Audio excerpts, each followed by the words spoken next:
Hello, my name is Viviana Herrera. I'm the communications officer of the International Observatory on Participatory Democracy, and I'm very happy to have here with me Katy Rubin and Tabz O'Brien from the Greater Manchester Combined Authority, who are gonna tell us more about the recently launched participation book. Please, Katy and Tabz, if you would like to introduce yourselves. Sure. Good to chat with you.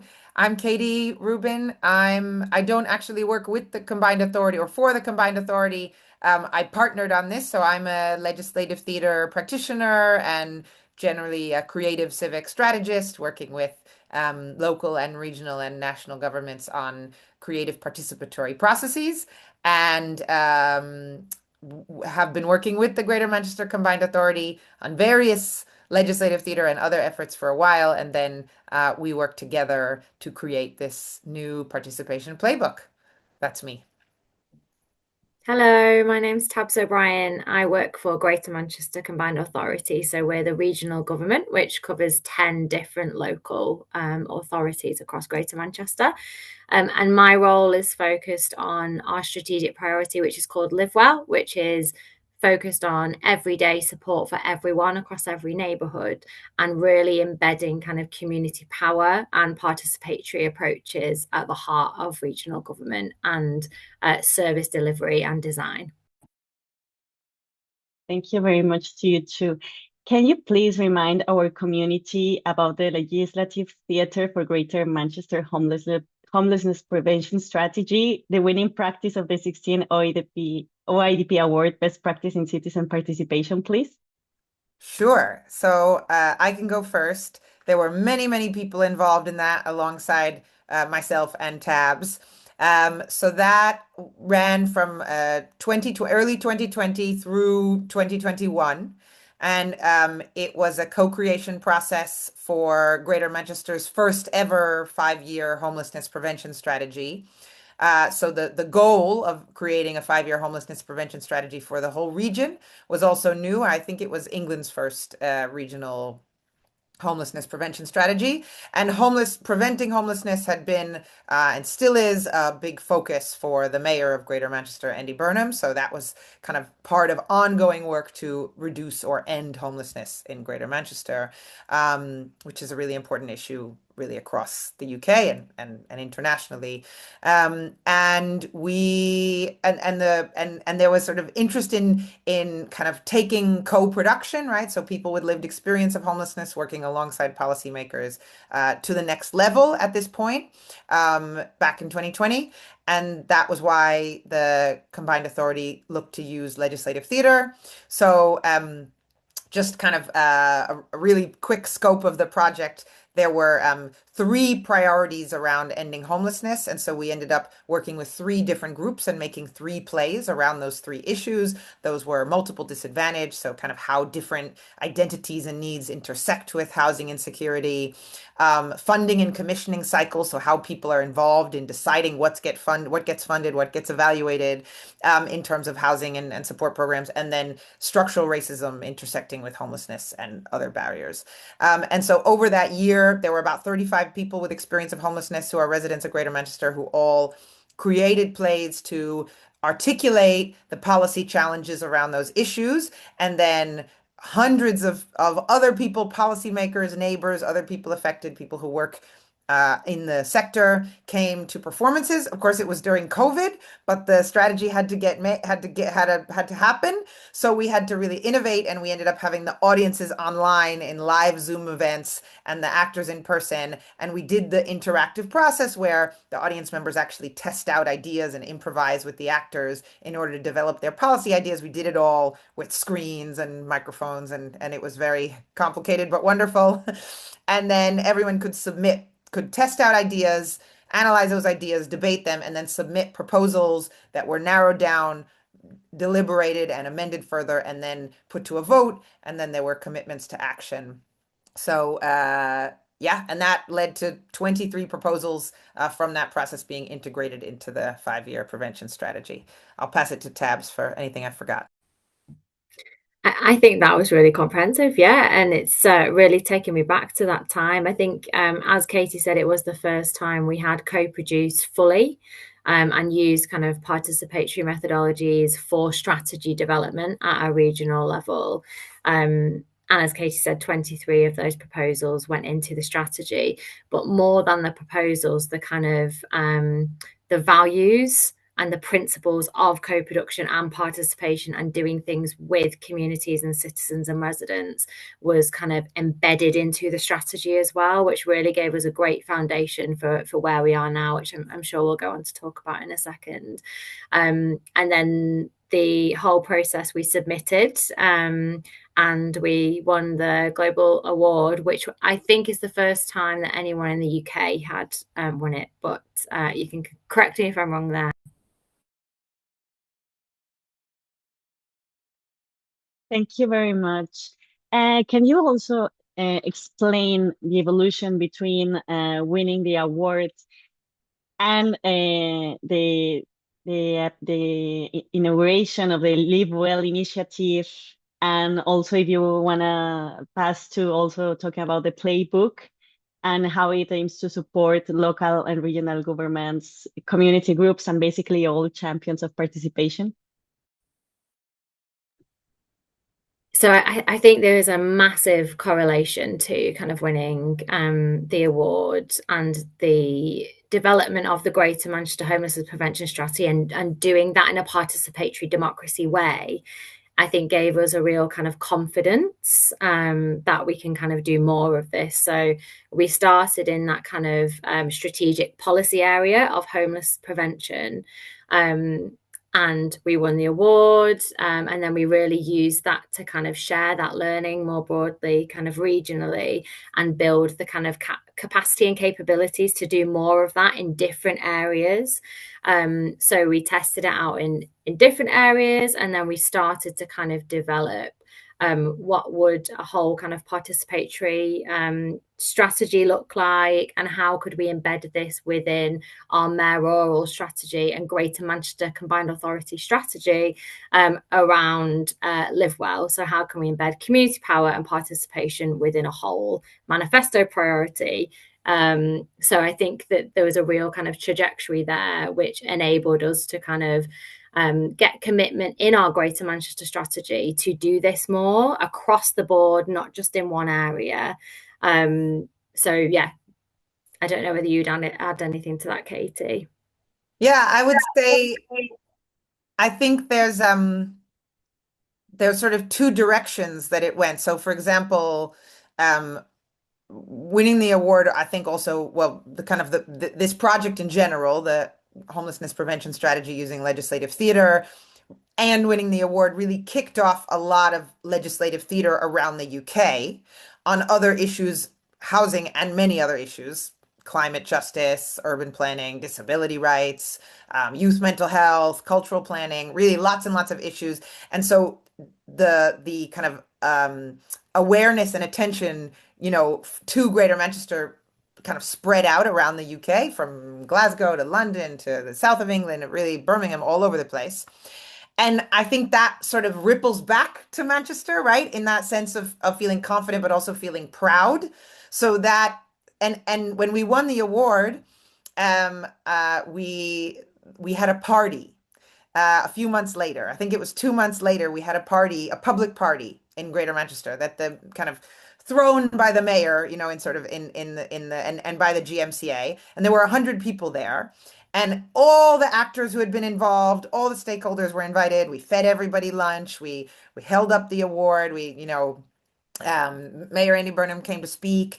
And I think those kinds of things, we actually really think about this with the Playbook as well, that we'll talk about soon, this idea of kind of looping in celebration and fun and the sense of party, right? We had a participation party to launch the Playbook, and we've just been talking about how valuable that was also in really kicking off the energy and getting commitment. And so I think having the party for the award as well kind of helped bring that back to Greater Manchester.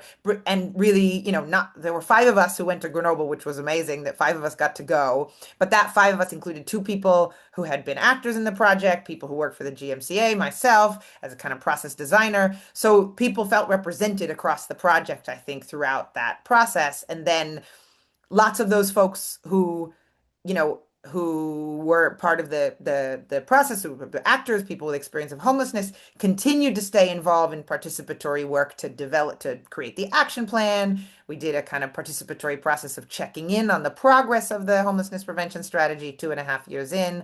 So I think all of those steps, both expanding out of Greater Manchester and making this region feel proud, and also celebrating in a public way, and doing that with all the different stakeholders really intentionally, and then continuing to involve all the different stakeholders, meant that, little steps towards embedding this way of working. And then the last thing I'll say is, I think what the award did, and also this growth, there's been a growth of participatory democracy around the UK. Generally, Greater Manchester can't take all the credit. It's happening in lots of places, citizens' assemblies on climate, etc. But I think that people are feeling now, especially in this democratic crisis, that we can't just keep doing one process at a time, on one issue at a time, and waiting until there's enough political will and funding and energy in the same place to go, okay, now this one thing on homelessness, now this one thing on cars, now that, and so that's where I think this energy is coming from, is to say, what can we do to make a bigger commitment, to get everybody in at the same time, to say, actually, we should be making all our decisions this way from now on, and not just, one issue, one neighborhood at a time. Those are also great, but it just feels like we don't have time for that anymore. Thank you so much. And it's very encouraging for us. And we're also happy to know how everything stemmed in that way from winning the award. And I mean, I have more questions, but if you can talk about the playbook as precisely one of the outcomes, what the playbook is, and how winning the award and all these boosting of your own ecosystem of participation also developed to this outcome. And yeah, then later we can talk more about other aspects that you've mentioned that are great. So following on from what Katy was saying, really, we did see kind of a lot of great practice and participatory practice popping up in different places after we won the award. And it's just been brilliant to see. We've done great projects like participatory budgeting with some of the same people that took part in legislative theatre. So they also got to experience that kind of growing agency and control in different ways. And it wasn't kind of just a one-off process. But we came together kind of spring, summer last year, and thought, well, what's missing now? What's going to be the next thing that catalyzes kind of greater change and embedding of kind of participatory democracy across Greater Manchester? And we were in the process of embedding it into our Greater Manchester strategy already. But we knew that some things get in the way. So people didn't know necessarily how, even if the kind of energy was there, the principles were there, the values were there. Some people in public services and some decision makers and commissioners didn't have the kind of next steps, I suppose. So what we did was get together with Katy and a group of participatory practitioners. Now, we're really lucky in Greater Manchester that we've got experts in a lot of these methodologies that we explore in our participation playbook, living in Greater Manchester in our 10 different boroughs. So we brought those experts together in a kind of participatory panel in and of itself that Katy and Liz held and kind of ran and designed. And explored over the summer kind of what we were going to do together. We knew it was going to be a participation playbook. We knew, as Katy said, we wanted to have some kind of participation party and bring kind of joy and fun to the process. But together we kind of worked out what do we need and what do people need to kind of take this forward. So we pulled together and designed the participation playbook. I don't think you can see that very well. It's called Shaping How We Live Well Together, a Greater Manchester Participation Playbook. It sets out the kind of strategic moment that we're in, like Katy was talking about, the crisis that we're in terms of trust in public services, trust in kind of government institutions, and this feeling that if we really want to do things differently, we need to centre communities, residents, citizens in all decision-making practices.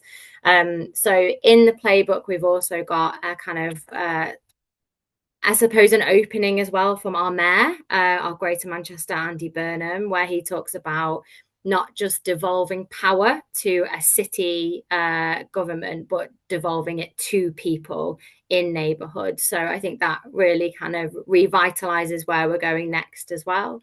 And then the playbook is just a really participatory, inclusive way of talking about everything from participatory budgeting to legislative theatre to citizens' assemblies to participatory grant making, participatory design, and I'm sure I'm forgetting some, Katy, but you can kind of see it on the introduction there. It kind of takes you through what it is.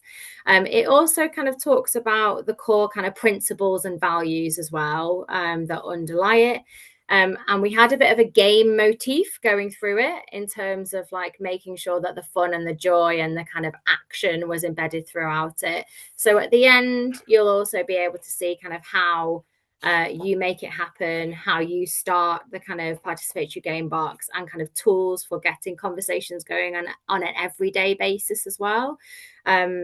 So I don't know, Katy, if you want to add anything to that as well, around the kind of illustrations and stuff, because everything was kind of designed, focused on communities and kind of community practitioners, I suppose.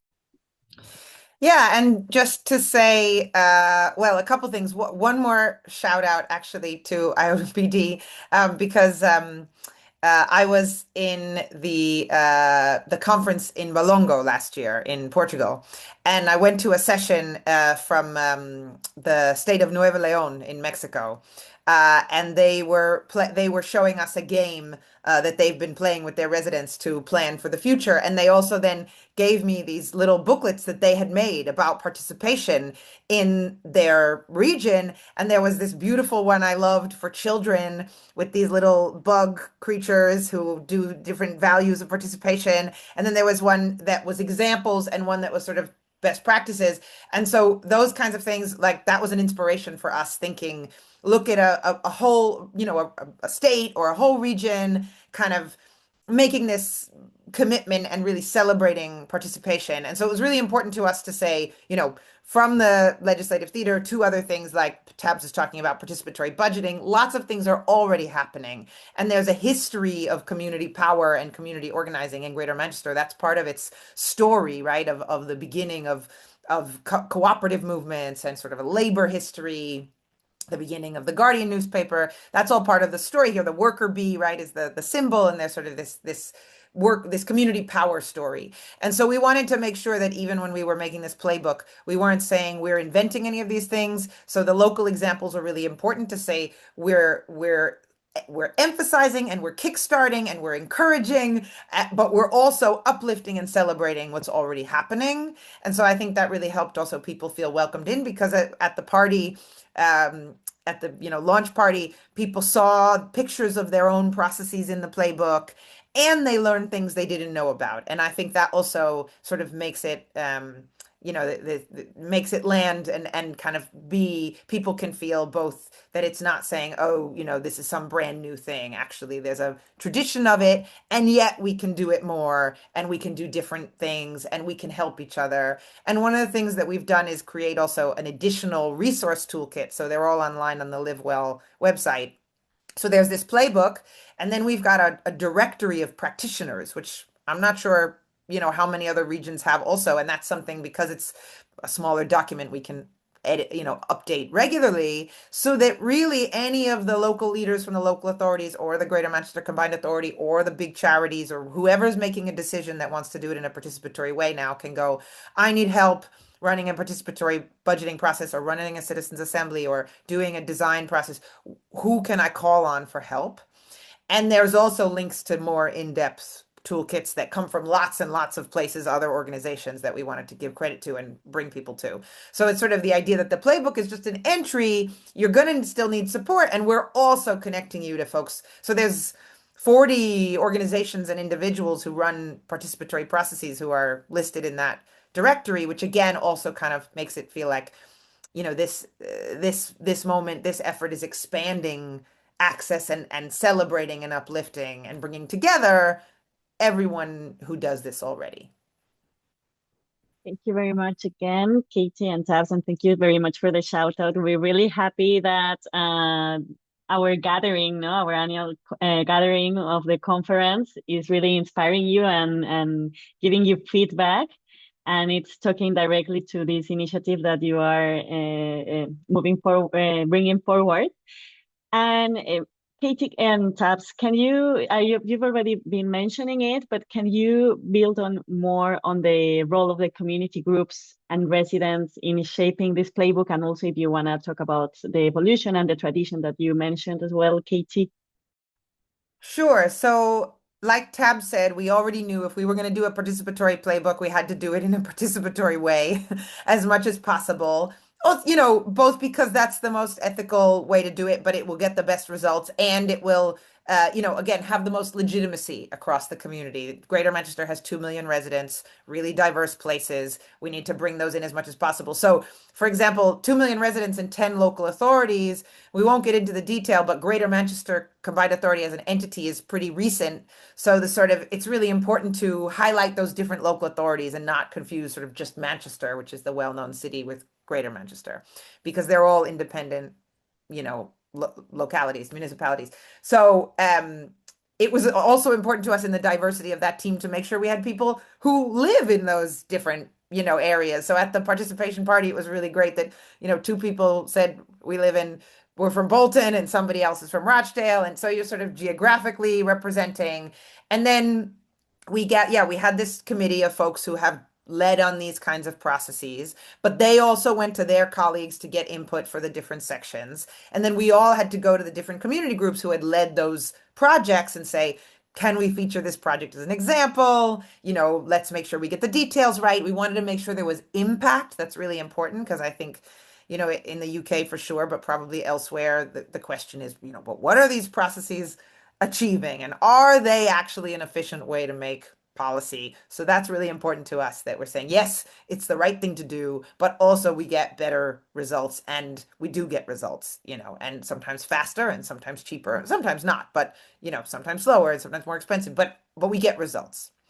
And then we had other community members reading it and giving us a sense check. So accessibility was really important here. And actually, in the last few days, a few people have asked me sort of, who's the first audience for this, which is a really interesting question. And I think that the first audience is, let's say, policymakers and people who are commissioning or spending money on processes. But I think that people ask that because they're not used to a booklet for policymakers being so fun and colorful with characters and, big words and, not short words with big font, like really accessible and just kind of bright. And it's not only for policymakers. So it was really important to us that a resource about participatory methods should be for policymakers and organizations and community members, so that it can be a demand from grassroots saying, wait a minute, we know there's this process. We know who can help us with it. You should be doing it. And there should also be policymakers saying, wait a minute, we have this problem. We should use this process. And we know who to go to get support. So I think that is also really unique for these kinds of resources. Tabz maybe can speak to that more. And we've actually been getting such an interesting response from other kind of government and institutional bodies about that. Yeah. And I would say the kind of the participatory design of the playbook is kind of where it starts. And the participation party was kind of again participatorily designed, and we had kind of embedded kind of processes within that where people got to test out and kind of feed into what we're going to do next in terms of like an action plan for our city region. But we also had things like pop-up panels, and there was a lot of kind of community activists, funders, decision makers kind of talking about what they were already doing, but also their kind of shared vision for the future and kind of shared pledges. So at the Playbook launch, we did kind of pledges for everyone. We kind of did digital democracy. And then that now is being kind of fed into a kind of participation action plan, which we are now designing how we kind of build community accountability and participation into that action plan so that we can kind of really hold it together as a kind of participation community rather than kind of taking it back in-house in terms of like regional government. So the playbook was designed in that way, but we want all of the processes and the action plans and the strategies that follow to be designed in that way, and community accountability to kind of be embedded throughout. Congratulations. It's very encouraging for us, and we're very happy to hear that you're already working on a participation action plan. And I know that you've been mentioning it all over throughout the interview, but if you can be more specific, precisely now that you mentioned about this initiative of the participation action plan, if you can build on more on how have participatory policies have been developed in the Greater Manchester Combined Authority since winning the OIDP award. Yeah, so we now have a participation team, which never existed before. So I think that's a really good one to kind of focus on. And before, as we mentioned, it was kind of focused on a policy or a bit of a siloed area like homelessness. And now it is literally embedded in our Greater Manchester strategy, which has launched this year, that participation, citizen engagement and community power needs to be the way that we do things. And it's the way that we want to kind of combat some of the issues that Katie's already mentioned before in terms of lack of trust, but also rising kind of hate and racism, authoritarianism, etc. But also kind of fractured kind of social cohesion in communities in the UK at the moment. So we know that, and our mayor, Andy Burnham, said at the participation party that the antidote to alienation is participation. And he keeps on saying now in meetings, waving his playbook, that every time someone uses the playbook that they are tackling and rejecting alienation and isolation. So it's embedded in our strategy. We now have extra kind of resource at a combined authority level. We are working across the 10 local authorities to really embed that strategically and through policy and service design. But it's also embedded now in kind of our political narrative, if that makes sense. So our mayor is waving the book. We have it in our kind of Greater Manchester strategy, and we are building that kind of action plan together. We've still got quite a way to go to really kind of realize the kind of ambition of being a truly participatory city region. That was kind of what we talked about at the participation launch of the playbook and the party, but everyone is really on board, and by everyone was in that room, from decision makers to funders to community activists, neighborhood groups, housing associations. Like I can't think of anyone who wasn't, in terms of like who we need to really build a truly participatory city region. So I think we've got all the pieces of the jigsaw, but we've got a way to go in terms of like truly resourcing and kind of shifting power and resource to this way of working. And just to also kind of bring in some of the timeline from, from 2022, from winning the award until now, as Tabz said, putting this playbook together and this launch was actually really fast. We only started talking about it in May of this year, I think. So it sort of happened in 6 months. But between 21, 22, and now, there's been lots of participatory efforts. Again, they've come from lots of places, right? The credit is shared widely, but a lot of them are highlighted in the playbook. So, for example, there were several other big legislative theater efforts. One on youth mental health with the National Health Service and several universities. That's led to kind of actually also training some of those young people to become legislative theater facilitators who've been working in Greater Manchester and around the country doing this work. Then there was another project also using legislative theater around public safety for women and girls in transport and public spaces, which led to real concrete policy changes, like all transport staff getting anti-violence interruption training, and worked with the police and the parks department, and the council, and that has been a ripple impact because kind of public safety for women and girls around active travel and public space has been a big issue again around the UK. So the policymakers who are helping lead that have been talking about it in London and other places. And then, for example, there was a citizens assembly about housing energy use and kind of governance model for energy uses in 2022. There was just a very exciting participatory budgeting effort with 200 young people that's also in the playbook, but has really kind of been a lot of excitement about participatory budgeting in GM lately, with 200 young people spending about £200,000 deciding what youth programs should be available in their neighborhood. And they had a big public voting day, and all the organizations had to pitch to them, and they were real kids, like not teenagers. All the way to my kid's school doing participatory budgeting for the first time with £1,000 this year. So there's been quite a bit of kind of efforts happening across lots and lots of different tools and mechanisms across Greater Manchester, really leading up to this point that Tabz said that we're in now, where there's a system-wide commitment and kind of strategic direction for the future. Congratulations also on getting to know how you're pushing forward, to include the youth, children, in participatory initiatives, and specifically the budgeting. It's very nice to hear and for us to know that winning the award led you to all of that as well. And precisely, Katy, that you're touching the question of the public services, that you're mentioning about how you're embedding participation into transportation and so on. And allow me to tell you that towards our Congress, the theme that we are boosting from UCLG is the new generation of universal local public services, really putting the emphasis on how local and regional governments are really pioneers of a new generation of local public services.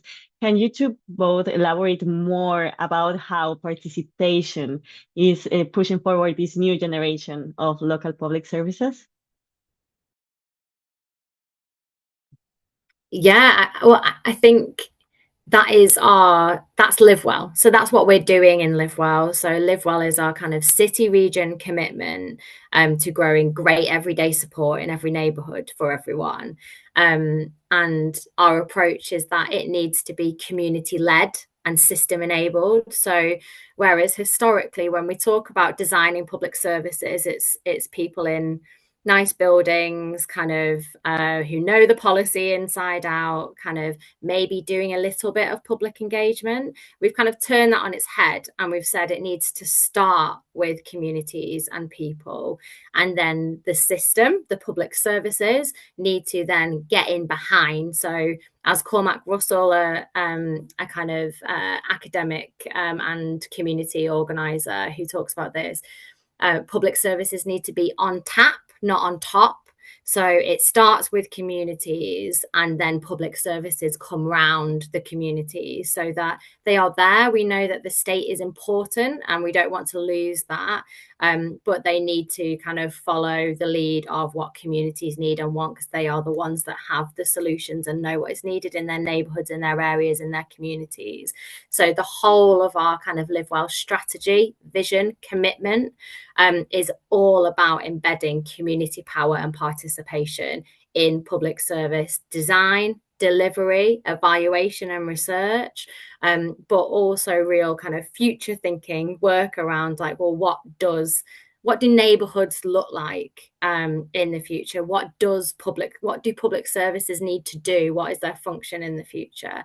So I do feel like the award has led us to a place where we have now a whole city region strategy that embeds participation into public service design and delivery and research and evaluation. And that is called Live Well in Greater Manchester.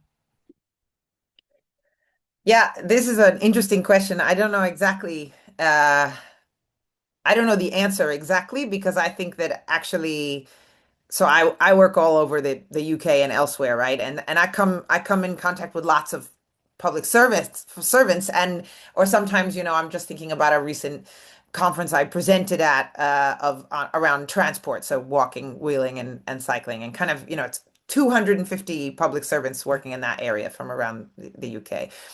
And my thinking was, at that event, and really generally, that, you know, it's not part of the training or education for public servants to learn about how to do or how to support participatory processes, right? I think the extent to which that usually goes is consultation, which here is sort of an online, usually there's a link to a 200-page document that's very hard to read, and then one yes or no question that's or something to that effect, right? And so, and people don't participate because they often feel like, oh, I don't understand what it means, or I think that they've already made the decision and this is just some regulation, right? So that is the kind of standard, and I feel that young policymakers, or any policymakers, are nervous and feel kind of like they want to be doing this, and they know they should be doing this, and they see it, but they don't know how to do it. And they're nervous sometimes about risk taking or about pushback, or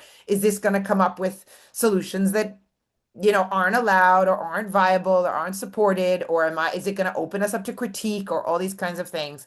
And I feel like part of our work as practitioners is to figure out how to support those policymakers more, but also governments and local governments need to be thinking about how to embed that and really build that up, and say the words over and over, and make sure that those, staff, those frontline, civil servants feel supported to take those risks, because of course it is a risk in relation to the way that things have been done before, to open up questions to a wider public and to do it in a way that you don't know what the answer is necessarily going to be. The opportunity is that you're going to get a better answer, you're going to get more buy-in, you're going to build the trust, you're going to create an environment for further civic participation and understanding. You're going to create a new pipeline for civil servants. There's so many benefits, as we know. But so I really feel like we're not there yet. And what's exciting in Greater Manchester is that Live Well and Tabz came to us, the participatory practitioners, and said, we want to do this, but you all should take the lead on it. And so we did it together. And that now has created at least this committee of 6 people who are very invested in helping the Greater Manchester Combined Authority continue to advance this, because they just spent 5 months, writing and creating this thing. And there's been so much great feedback and kind of uptake. So I think that's part of that is a model that should be replicated in itself, just really opening up from the inside and saying, we promise we believe this is the way it should go, and we know we need support, and we're going to be the ones to tell everyone else in our office that this is how they should be working, and you help us, figure out how it should look and what the processes are. So I think there's really sort of resources on both sides that we need to figure out how to create better spaces to work together so that those civil servants don't feel so scared and pressured, from all sides to do these kinds of things. Thank you very much, Katy and Tabz. And we know you as a long-term collaborator, Katy from the OIDP, and of course, Tabz from the Greater Manchester Combined Authority, how you've been pushing forward and you're like truly champions of a renewed way of making participation, no? As you've been saying, Katy, how in some areas they are very used to this traditional way, no? There are fears, they have like a very traditional system, no? Like very closed. And in this, like from your side and from our side as a YDP, that we are very interested in encouraging joy, celebration, and party, like expanding the notion of participation, like not only bringing everyone to the table, but also adding these very spicy and happy ingredients to this table.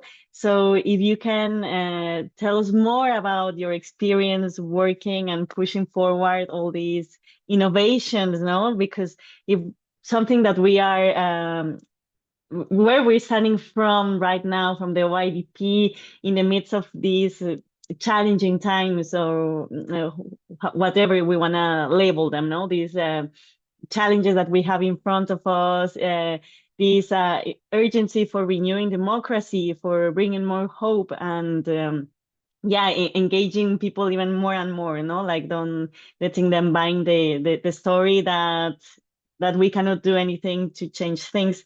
So if you can please explain more about your experience working with these spicy ingredients and what has brought to you, what have you learned from it as practitioners, what have you learned also from communities when you bring those elements to the table? Yeah, that's a great question. Okay, I can go first because I think the first thing I was going to say is, when Tabz and I first talked about this, I thought, well, I don't really have the time for this, but if it's happening, I want it to be fun because I want it to work. And so if I want it to be fun, I better stay involved because I can see, because fun is what I'm going for all the time. And so I really want, and then I said, well, I want to bring in a collaborator who's actually also runs a theater organization that works with communities. So I think kind of having us both at the forefront of this project sort of centered like care and creativity and storytelling and art and beauty. And I think really like people look at the illustrations here and they go, wow, it's beautiful. And I love the people and they look so happy. And I really love the cover. I really love the two characters in the inside cover, player one and player two. There's like an older woman and she has her arms crossed and she doesn't really look like she believes. She's not sure yet. And I love her because I think that's so great that she's in the front. And it's just, there's such a, like, we're telling stories about participation in a different way. That's really important, I think, to how this lands. And I'll just say, Tabz alluded to the participation party, but also, Tabz had so many great ideas. We were finishing this playbook about how to make, people could vote for which workshop they want to go to with bingo, with ping pong balls. And then we had a bingo card and then people could shout out bingo. And then we had, these really quick workshops. And then we had, like games and everyone got up out of their seats at the beginning. And, just to kind of introduce all that energy of fun and playfulness and laughter. And we had a playlist, everyone added music. And so there was like really kind of emphasizing that. And I think, and I say this a lot, but I'll just kind of squeeze it in here. I take fun very seriously. I like to say I'm very serious about fun as a tool for democracy, for community power, and for the revolution, maybe down the line. But I think that fun and playfulness and joy, which are really central to legislative theater, but also we had Lego serious play as part of the participatory design workshop. So there's lots and lots of fun tools in here, and I take fun really seriously. I think it does three things that we need for this moment, again, of democratic crisis and the future. I think that it opens up, first of all, creative thinking and out of the box thinking, upside down thinking, to respond to real long-term historical problems of inequality and injustice that are embedded in policy and governance. So first of all, it just lets us think outside the box. How else could we address this problem? Second of all, it overturns power dynamics that can be really entrenched. So just all of a sudden, by everybody getting a game wrong, or which, if that's the point, then you're getting confused. You realize actually we're all in this together. We're actually coming in with the same essential level of skill and wisdom, and that's really important. How do you create new designs that overturn those power dynamics that are so strongly embedded in traditional policy making? You can have these co-production meetings where it's a long table in a scary building with a lot of security to get in. And then there's one person with community lived experience and 15 people in a suit, where using a whole lot of jargon. And that's not real participation, right? And so what I think, there's lots of things you could do, but fun is one of the things to overturn those power dynamics. And the last thing I think fun does, so opening up creative solutions, overturning entrenched power dynamics, and also making democracy irresistible. So simply, we want to show up. We want to show up again and again and again, because it's going to take a long time to solve all these problems. We got to get people wanting to show up as much as they want to show up to a football match, which they really want to show up to in Manchester. How do we make these processes absolutely irresistible? So that's why, I think we cannot leave fun and joyfulness and creativity to the side. And that was really important for us in doing this.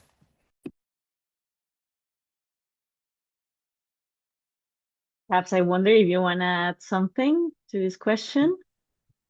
Yeah, I was just kind of going to broaden it out from this kind of participation playbook, just to kind of say we've really learnt from when we did the original kind of Greater Manchester prevention strategy and embedding kind of fun and joy and learning from Katy around the irresistibility of that. We've embedded it into building our kind of movement for change in Live Well. So everything that we do now is really focused on kind of opening it up, building kind of fun, and really kind of focusing on hope. So we've done everything in the past 2 years, from massive events with kind of like everyone getting up dancing, the mayor dancing with kind of like an amazing kind of choir of kind of the African diaspora. We've had just so many kind of bus tours where everyone's got on a bus, our yellow kind of B network buses, and explored all of these spaces of hope and connection across Greater Manchester. There's just been so many different kind of methods and different ways of kind of opening up spaces and doing kind of co-design and co-production. Bouncy castles, where we're doing co-production on bouncy castles. So we really have, it's really embedded now within our Live Well approach, and our movement building is kind of central to that.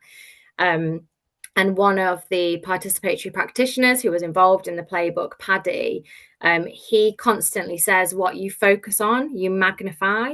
And I think when you work in public services, it's so easy to just focus on kind of what's wrong, and the challenges and the complexity and just everything happening on a day-to-day basis that feels so big and that you can't grab and you can't grip.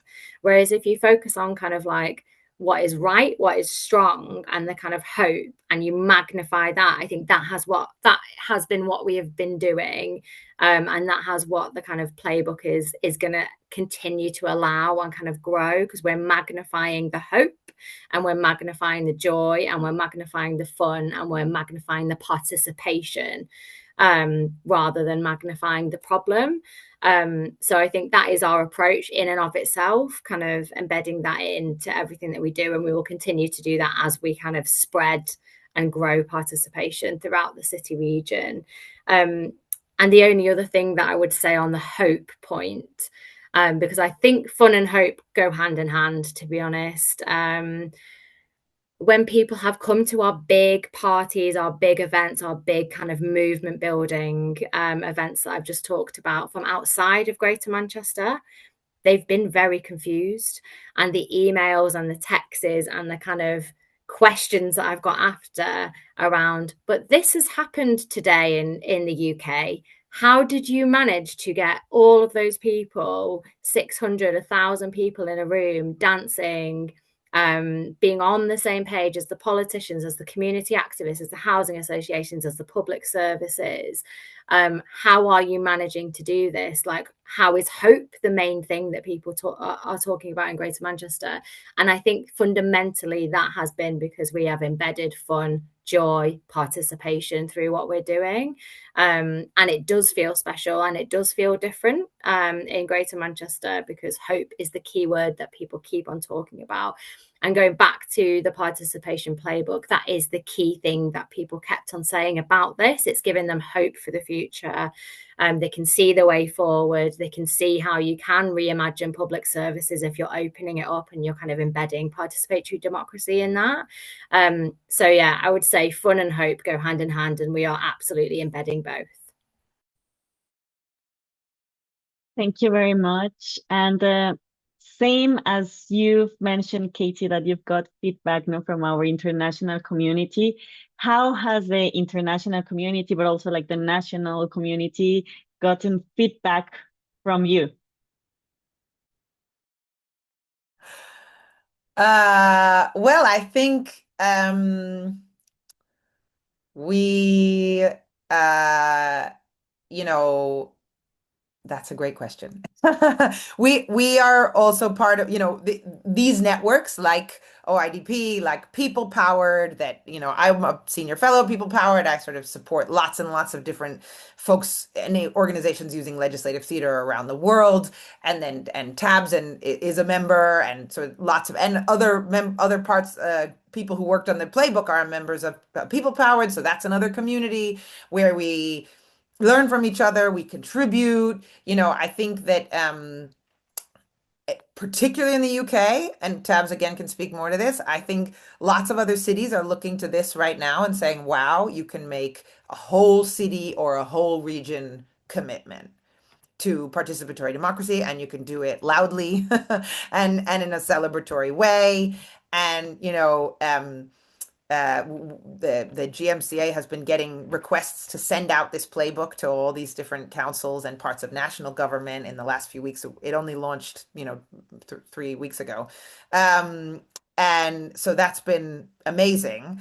And I hope that it means that other cities and regions do the same thing. They don't all necessarily have to make a playbook, but make this commitment and make a party and bring together their local practitioners and organizations that are already doing this kind of stuff. So I think, in terms of the international community, it's been really great for us to share just tools and strategies. And that's where things like convenings and conferences are so valuable, because we can offer workshops, we can learn from people. I don't know if the folks in Nuevo León know how many people I've shown their little booklets to, but I really like them, and I really love the kids one. And actually, that's something that Greater Manchester can do next, because this wasn't a kids one exactly. I mean, I think it's accessible for lots of ages, but the kids one is really special. And to say participation is a human right for children, is amazing. So there's still a ways to go, but I think all these kinds of networks are actually really valuable, because we learn and we share and we get inspiration, and also just we get a chance to celebrate each other and be celebrated, right? And so that's there's a participatory democracy organization in Brazil called Delibera that is part of the People Powered Network, and they were probably at the OIDP conference in Brazil 2 years ago, right? And they just did a legislative theater with a citizens assembly process on climate change, and everybody's talking about it because there's a lot of interest in combining processes, and I think it's not happening very much. And so they said, we need the deliberation and the expertise, but we know we're not going to get the buy-in and the engagement and the connection between the community and the government if we just leave it to the assembly. So after the assembly, they escalated to, or they moved on, they took those same participatory participants became actors and did a legislative theater process to say, these are the recommendations that we came up with. We're now going to further negotiate through the legislative theater process, but really in a way that can build the relationships between the different kinds of stakeholders and get buy-in for our decisions and get kind of live commitment. And so that's really exciting. So then we can take that example back around the UK and say, look what else you can do. You know, you don't have to get rid of the experts and the hours of deliberation. You can just, we can think bigger, you know, we don't have to think smaller. We also brought international examples kind of into our pop-up panel at the participation party as well, just to kind of really push our thinking and push the thinking of our kind of most senior decision makers around this is being done elsewhere. We're part of a global community here that is really trying to embed participation into government and into kind of policy and public services. So hearing about Paris and kind of Mexico and Brazil and different things that are going on already really kind of inspires and motivates and just makes you feel a part of something much bigger and something that could potentially kind of start to combat the kind of core challenges of our time globally, not just regionally, not just nationally, but globally. And it starts to feel doable, and you start to think that you're hopeful that with so much going on and so many challenges, that being a part of that global community, it feels like there's power in that, and it feels like there's real hope in that. And I think that continuing to be a part of that global community through organizations like yourself and others we've mentioned is absolutely critically key, because we can always move backwards. We don't know what's going to happen in kind of our elections coming up, in our policy making coming up. It's absolutely critical that we have that global community that kind of grounds us, builds our power, grows our power, and that we can kind of learn from and continuing to kind of evolve what we're doing and always kind of be pushing forward, never just remaining kind of static and saying, oh, we've got the playbook now and it's happening everywhere. We always want to push forward and kind of do better and really, truly embed participatory democracy across Greater Manchester. Thank you very much. We are 2 minutes ahead from 1 minute. We only have 1 minute. So I would like for you to close this interview by saying very briefly, how would you encourage other governments that are maybe doubtful about opening the door to participation? What would you tell them to encourage them? I would say, you know, all the things that you're looking for, you know, votes and trust, as we've said, and energy, and also grassroots civic action that we need, because governments can't do everything. They need community groups to want to engage and clean up their streets and all these things. That only grows. It grows and grows and grows by opening up to more participatory democracy. There's really, you know, and better ideas, more engagement, kind of a more diverse, you know, group of voters and decision makers and thinkers in your city can only come up with better ideas. But also, you know, I think the key for us is, if you do it, as we've been saying, through fun and hope and creativity and beauty, even, you can bring up tricky things. You can speak about challenges. We're not saying they're not here. Of course they're here. They're real. It's all, nothing's happening fast enough. There's a lot of inequity. We got a lot to work on, you know. But how do we create a space where we say, okay, actually, we want to step into that space, and everybody wants to be there, and we can have those difficult conversations in a spirit of joy.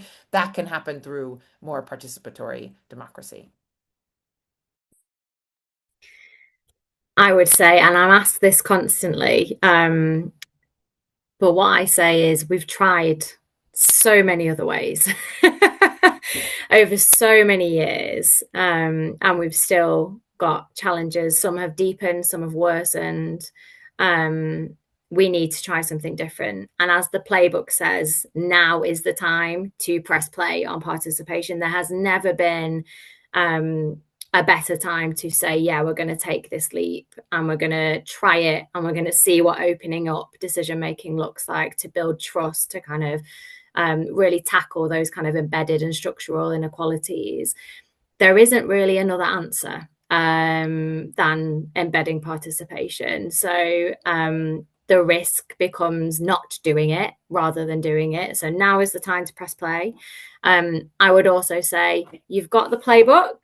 Have a read, start small. It's really accessible. It's for anyone that's asking how to do this. It's about anyone that's asking, how do we face today's biggest challenges and how do we do it together?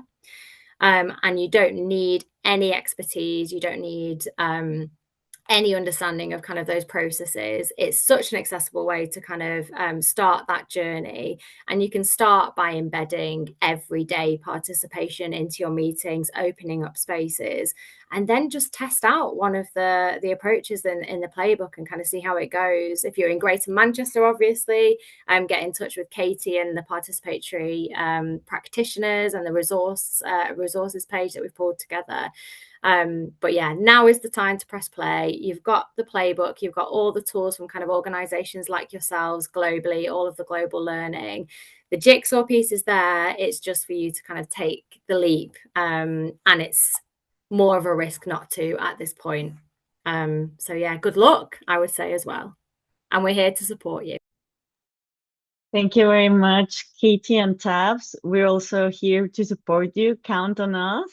And it's great that you've taken the award, your practice to another level.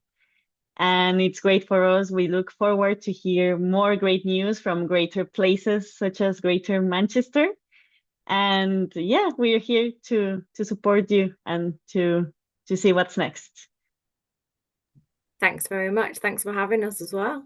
Yes, thank you so much. Here we go. Onwards.